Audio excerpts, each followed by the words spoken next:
Estamos na reta final da campanha para as presidenciais, são as horas desta última semana. Já vamos falar do dia negro de Coutinho de Figueiredo e os custos que isso pode ter para aquele que era, para já, a grande surpresa desta campanha e pelo menos das sondagens. Das sondagens é por aí que começamos, enfim, esta noite já tivemos a divulgação de mais algumas, além do tracking poll. Tivemos ainda uma sondagem já com um número de entrevistas bastante expressivo, que é do Jornal Público e da RTP. Enfim, elas mostram uma tendência neste momento. Ventura seguro e Coutinho na frente. Exatamente. A sondagem que hoje foi divulgada tem uma amostra bastante significativa e eu diria que vem consolidar aquilo que estávamos a ver na tracking poll diária, que há uma tendência no fundo, de crescimento da parte de António José Seguro, de Coutinho Figueiredo, e começa-se a vislumbrar três grupos diferentes. Se nós pensássemos numa corrida... Mas há uma nuance entre uma e outra sondagem, que é André Ventura, numa surge em primeiro, na outra em terceiro. Tecnicamente, quando olhamos para sondagens, não, no sentido em que eles estão empatados, estão dentro da margem de erro. Eu diria que se destacam claramente aqui três grupos. Há um primeiro grupo, que é o grupo onde está António José Seguro, André Ventura e Coutinho de Figueiredo. Há um segundo grupo que já começa a ficar para trás e já começa a ficar em algumas sondagens com uma distância para além da margem de erro, que é Marcos Mendes e Gouveia e Melo. E depois há um terceiro grupo de candidatos que têm resultados muito reduzidos, como Catarina Martins, António Filipe, Jorge Pinto e Manuel João Vieira, que eu acho que em algumas sondagens corre o risco de passar à frente de alguns destes candidatos. Alguns dos candidatos são apoiados por partidos. Apoiados por partidos.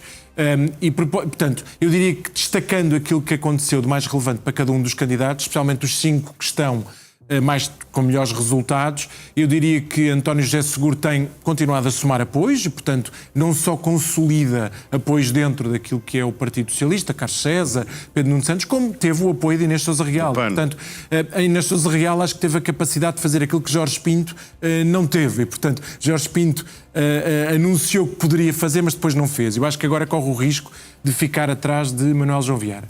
Depois vemos na realidade, André Ventura, que tem, nos dias, procurado passar a imagem, pelo menos para Coutinho Figueiredo, de ser uma pessoa mais moderada, noutros dias invoca aquilo que é o lema da ditadura, Deus, Pátria e Família, e fala despoderadamente, e, portanto, e que mostra nas sondagens que tem uma capacidade de segurar aquilo que é a base eleitoral do Chega. Depois vemos que o Coutinho de Figueiredo, que estava a ter realmente um crescimento muito significativo, até que teve um dia horrível em que... Já iremos a essa questão. Mas primeiro queria ir às quedas de Marcos Mendes e de Gouveia e Melo, até porque temos de facto estas últimas sondagens e elas podem dar-nos uma imagem mais aproximada do resultado final das eleições. Mas são facilmente explicáveis ou não? Eu acho que estes candidatos arrastaram-se um ao outro. Eu penso que a estratégia de Henrique Gouveia e Melo de ser muito violento com Marcos Mendes descaracterizou o próprio Henrique Gouveia e Melo, que era uma figura vista como uma pessoa mais apartidária, no entanto faz o tipo de ataques que são comuns nos partidos e são os ataques que as pessoas não gostam de ver nos partidos políticos. Eu acho que o Henrique Gouveia e Melo descaracterizou-se um pouco, apesar de ele ter, nos últimos dias, trazido novidade. Ele trouxe 100 apoiantes que vieram do PSD e do CDS. Uma novidade reciclada, porque muitos deles já sabíamos que eram apoiantes. E de alguma maneira mostram alguma divisão no PSD e no CDS, porque são as anteriores direções, apoiantes de Rui Rio e de Francisco Rodrigues dos Santos, que aparecem agora de forma explícita a apoiar Henrique Gouveia e Melo, em vez de apoiar os candidatos que oficialmente os seus partidos apoiam. Portanto, Henrique Gouveia e Melo realmente está aqui numa disputa muito direta com Marcos Mendes, mas a sensação que dá é que arrastam os dois. E Marcos Mendes parece ferido de morte com os ataques que Henrique Gouveia e Melo tem feito. Ele parece que não se conseguiu levantar e ficou... Até do próprio ponto de vista anímico. Parece, fisicamente, até do ponto de vista das imagens que passa na campanha, parece que Marcos Mendes está a ter muita dificuldade em recuperar todos aqueles ataques que resultaram e que começaram no debate entre os dois.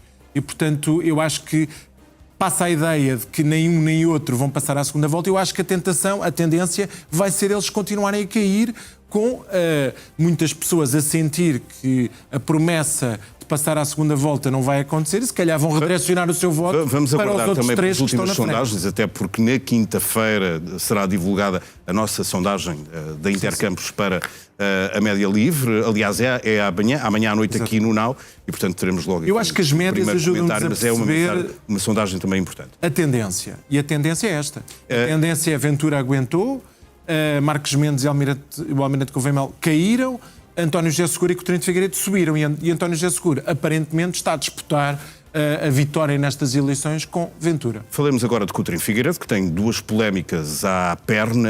A primeira suscitada por declarações feitas ontem e aquilo que pode ser entendido como uma gafe, um hipotético apoio dado a André Ventura numa eventual segunda volta em que Coutinho de Figueiredo não estivesse. Ele diz que não sabe o que lhe passou pela cabeça. Ele escorregou. O que é que terá acontecido? Acho que André Ventura colocou-lhe uma casca de banana e Coutinho de Figueiredo escorregou na casca de banana deixado para André Ventura. Porque André Ventura desafia Coutinho de Figueiredo a responder sobre se apoiaria o António José Seguro ou um candidato de direita e, em particular, ele próprio, numa segunda volta. Coutinho de Figueiredo cai nessa ratoeira e responde. Inclusivamente, e a parte que descaracteriza Coutinho de Figueiredo não é tanto ele dizer que teve uma resposta menos conseguida, que afinal não disse que apoiava ninguém. É a caracterização que ele faz de André Ventura, dizendo que André Ventura... Os últimos 4 dias, estava mais uma pessoa moderado. diferente, Nesse mesmo dia, André Ventura, no dia seguinte, perante a resposta de Coutinho de Figueiredo, André Ventura, até parece, na minha opinião, quase a brincar com Coutinho de Figueiredo, diz que defende o lema Deus, Pátria e Família, portanto, é a forma com que André Ventura responde à sua própria moderação e à forma como Coutinho de Figueiredo vê o André Ventura moderado. E, em segundo lugar, perante a mesma pergunta que fizeram ao Coutinho de Figueiredo sobre se apoiaria Coutinho de Figueiredo na segunda volta, André Ventura responde não, porque eu não considero que não estarei na segunda volta. Portanto, ele literalmente enganou Coutinho de Figueiredo. Não é muito bom para Coutinho de Figueiredo ter-se deixado enganar nesta resposta, mas realmente ele deixou-se enganar por André Ventura. E Coutinho foi ainda confrontado com uma acusação de assédio. Nota-se que esta história provocou divisões entre os que apoiam e também os que repudiam o que pode ter acontecido, mas também não é propriamente uma publicidade muito positiva para o candidato. É uma situação muito difícil de lidar quando se é candidato, está-se na última semana de campanha. Acho que é um tema muitíssimo sensível. É muito difícil comentar uma situação que nós desconhecemos os factos. Acho que isto é uma daquelas situações que vai resultar naturalmente em acusações e de apuramento de verdade. E acho que é muito difícil reagir quando se é candidato e tem-se uma acusação destas. É uma situação complicada de comentar quando não se tem informação e acho que é uma situação que precisa de esclarecimento. E esse esclarecimento, muito provavelmente, não virá a tempo daquilo que é o voto dos portugueses. Eu vou lembrar que daqui a pouco, a partir das 21h55, na informação privilegiada desta noite, Pedro Santana Lopes trará como seu convidado Joaquim Coutinho de Figueiredo. Ele, melhor do que ninguém, pode falar do momento 1 que ele dizia ter atingido e que parece ter-se sumido de um dia para o outro, literalmente. 1 minuto para os 2 temas restantes. Vamos à hora de ponta, aqui trazida pelo Eduardo Cordeiro, uma convulsão social nos Estados Unidos mais agitada do que nunca pela morte em Minneapolis de uma senhora que foi baleada por um agente federal do ICE. Entre o que vimos, também aquilo que foi dito pela Casa Branca, pelo próprio Trump, realçaria o quê, Eduardo? A morte de René Good traduz-se numa divisão enorme nos Estados Unidos. Muitas vezes nós não temos visibilidade porque todos os dias Donald Trump cria instabilidade internacional, mas a verdade é que também dentro do próprio país a convulsão é tremenda.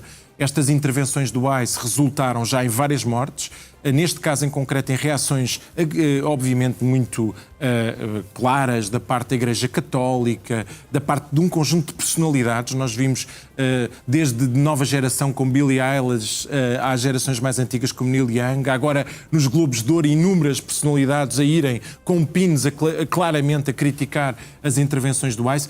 Há a própria política, com o governador do estado de Minnesota e o mayor de Minneapolis confrontar, a dizer que querem retirar o ICE daquela cidade e daquele estado. E, portanto, esta tensão é uma tensão crescente.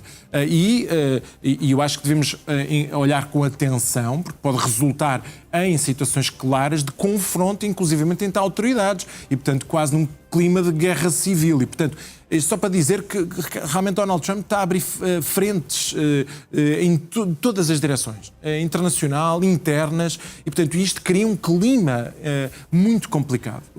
E, neste momento, os Estados Unidos está a ferro e fogo. Vamos o que é que ainda pode acontecer, sobretudo a tema no tema interno, que de facto... Mas parece aparentemente que começam a haver cada vez mais pessoas a levantar a voz. Até